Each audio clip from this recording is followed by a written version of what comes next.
Please subscribe and click on the bell icon for more videos. നമസ്കാരം, fund 360 പുതിയ അധ്യായത്തിലേക്ക് സ്വാഗതം. ഞാൻ പ്രൊഫസർ അരുൺ മാത്യു.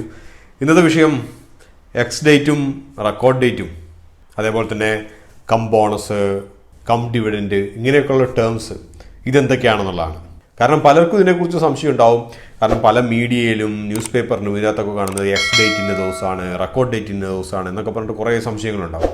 അപ്പോൾ കുറേ പേര് ഈ പറഞ്ഞ പോലെ ഇതിനെക്കുറിച്ചുള്ള മെസ്സേജുകളൊക്കെ അയച്ചൊക്കെ ചോദിച്ചിട്ടുണ്ടായിരുന്നു. അതുകൊണ്ടാണ് ഇങ്ങനെയുള്ളൊരു ചെറിയൊരു എപ്പിസോഡ് ചെയ്യാമെന്ന് തീരുമാനിച്ചത്. ആദ്യമായിട്ട് നമുക്ക് റെക്കോർഡ് ഡേറ്റ് എന്താണെന്നുള്ളത് നോക്കാം. റെക്കോർഡ് ഡേറ്റ് എന്ന് പറയുന്നത് ഒരു കോർപ്പറേറ്റ് ആക്ഷൻ, അത് ഡിവിഡൻഡ് ആകട്ടെ, സ്പ്ലിറ്റ് ആകട്ടെ, റൈറ്റ്സ് ഇഷ്യൂ ആകട്ടെ, എന്തെങ്കിലും ആകട്ടെ, ആ ഒരു കോർപ്പറേറ്റ് ആക്ഷൻ അതിൽ പറഞ്ഞിട്ടുള്ള, അത് ഡിവിഡൻഡ് ആണെങ്കിലും ശരി, ബോണസ് ആണെങ്കിലും ശരി, ഏതാണെങ്കിലും അത് ലഭിക്കാൻ അർഹതയുള്ളവരുടെ പേര് കമ്പനിയുടെ റെക്കോർഡ്സിൽ ഉണ്ടാകേണ്ട ദിവസമാണ് റെക്കോർഡ് ഡേറ്റ്. ആ റെക്കോർഡ് ഡേറ്റ് അഥവാ ആ ഡേറ്റിൽ റെക്കോർഡ് ചെയ്യപ്പെട്ട ഇൻവെസ്റ്റേഴ്സിൻ്റെ അഥവാ ആ ഡേറ്റിൽ കമ്പനിയുടെ റെക്കോർഡ്സിൽ പേരുള്ള ഇൻവെസ്റ്റേഴ്സിന് മാത്രമേ ആ പറഞ്ഞ ആനുകൂല്യം ലഭിക്കൂ. ഉദാഹരണമായിട്ട് പറയുകയാണെങ്കിൽ ABC എന്ന് പറയുന്ന ഒരു കമ്പനിയുടെ ഡിവിഡൻഡ് റെക്കോർഡ് ഡേറ്റ് ജാനുവരി 3-ാം തീയതി ആണെന്നിരിക്കട്ടെ. അതിൻ്റെ അർത്ഥം ജാനുവരി 3-ാം തീയതി കമ്പനിയുടെ ഷെയർ ഹോൾഡേഴ്സിൻ്റെ ലിസ്റ്റിൽ പേരുള്ള എല്ലാവർക്കും ഡിവിഡൻഡ് ലഭിക്കും. അപ്പോൾ ഇതിൽ നമുക്ക് മനസ്സിലാക്കേണ്ട ഒരു കാര്യം, ജാനുവരി 3-ാം തീയതി വാങ്ങിച്ചാൽ നമ്മുടെ പേര് കമ്പനിയുടെ റെക്കോർഡ്സിൽ ഉണ്ടാകില്ല.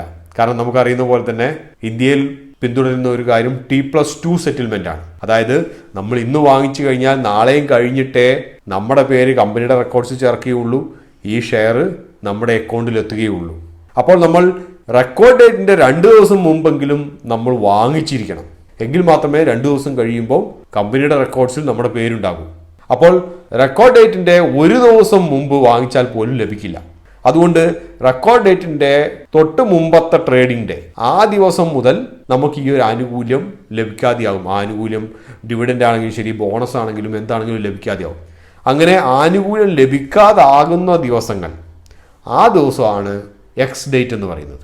ആനുകൂല്യമില്ലാത്ത രീതിയിൽ ആ ഒരു കമ്പനിയുടെ ഷെയർ ട്രേഡ് ചെയ്ത് തുടങ്ങുന്ന ദിവസമാണ് എക്സ് ഡേറ്റ്. അപ്പോൾ സാധാരണ രീതിയിൽ റെക്കോർഡ് ഡേറ്റിന്റെ തൊട്ട് മുമ്പത്തെ ട്രേഡിംഗ് ഡേ ആണ് എക്സ് ഡേറ്റ്. ഇതാണ് എക്സ് ഡേറ്റും റെക്കോർഡ് ഡേറ്റും തമ്മിലുള്ള പ്രധാനപ്പെട്ട വ്യത്യാസം. ഈ പടത്തിൽ കാണുന്ന പോലെ ജാനുവരി 3-ാം തീയതി റെക്കോർഡ് ഡേറ്റ്. അപ്പോൾ ജാനുവരി 1-ാം തീയതി വരെ വാങ്ങിക്കുന്നവർക്ക് ഈ ഒരു ഡിവിഡൻഡ് ലഭിക്കും. അപ്പോൾ 2-ാം തീയതി മുതൽ വാങ്ങിക്കുന്നവർക്ക് ഡിവിഡൻഡ് ലഭിക്കില്ല. അപ്പോൾ 2-ാം തീയതി എന്ന് പറയുന്നത് എക്സ് ഡേറ്റ് ആണ്, 3-ാം തീയതി റെക്കോർഡ് ഡേറ്റ്. ഈ പറഞ്ഞ 2 ദിവസം മുമ്പ് വാങ്ങിച്ചാലും ചിലപ്പോൾ കിട്ടാതെ പോകുന്ന ഒരു സന്ദർഭമുണ്ട്. എങ്ങനെയാണെന്ന് വെച്ച് കഴിഞ്ഞാൽ, ഷോർട്ട് ഡെലിവറി നടന്നാൽ. ഷോർട്ട് ഡെലിവറി എന്താണെന്നുള്ളത് നമ്മൾ ഇതിനു മുമ്പ് മറ്റൊരു അധ്യായത്തിൽ പ്രതിപാദിച്ചിട്ടുണ്ടായിരുന്നു. ഷോർട്ട് ഡെലിവറി എന്ന് പറയുന്നത്, നിങ്ങൾക്ക് ആ ഒരു ഷെയർ സെല്ല് ചെയ്തയാളുടെ ഹോൾഡിങ്ങിൽ ഇല്ലാണ്ടിരിക്കുമ്പോൾ ട്രേഡ് നടന്നതിൻ്റെ 3-ാമത്തെ ദിവസം മാത്രമേ ഓപ്ഷൻ ട്രേഡിൽ പോയി നിങ്ങൾക്ക് 2ാമത് ആ ഷെയർ എക്സ്ചേഞ്ച് വാങ്ങിത്തരികയുള്ളൂ. അതായത് റെക്കോർഡ് ഡേറ്റിൻ്റെ അന്ന് നിങ്ങളുടെ പേര് കമ്പനിയുടെ ബുക്കുകളിൽ ഉണ്ടാകില്ല. അപ്പോൾ ഈ ഒരു സന്ദർഭത്തിൽ നിങ്ങൾ 2 ദിവസം മുമ്പ് വാങ്ങിച്ചാൽ പോലും ചിലപ്പോൾ നിങ്ങൾക്ക് ഈ ഒരു കോർപ്പറേറ്റ് ബെനിഫിറ്റ് ലഭിക്കാതെ പോകും. ഇങ്ങനെയൊരു സന്ദർഭം ഒഴികെ ബാക്കി എപ്പോഴും നിങ്ങൾക്ക് ലഭിക്കും. അടുത്തൊരു ടെർമിനോളജിയാണ് കം ഡിവിഡൻഡ്, കം റൈറ്റ്സ് എന്നൊക്കെ പറഞ്ഞിട്ടുള്ള ടേം.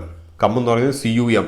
ഒരു കമ്പനിക്ക് ഡിവിഡൻഡ് ഡിക്ലെയർ ചെയ്ത് കഴിഞ്ഞാൽ ആ ദിവസം മുതൽ എക്സ് ഡേറ്റിന്റെ മുമ്പത്തെ ദിവസം വരെ വാങ്ങിക്കുന്നവർക്ക് അതിന് ബെനിഫിറ്റ് ലഭിക്കും. അപ്പോൾ ഇങ്ങനെ ബെനിഫിറ്റ് ലഭിക്കുന്ന അവസ്ഥയിലിരിക്കുന്ന ഷെയറുകളാണ് സാധാരണ നമ്മൾ cum rights shares, cum dividend shares എന്നൊക്കെ പറയുന്നത്.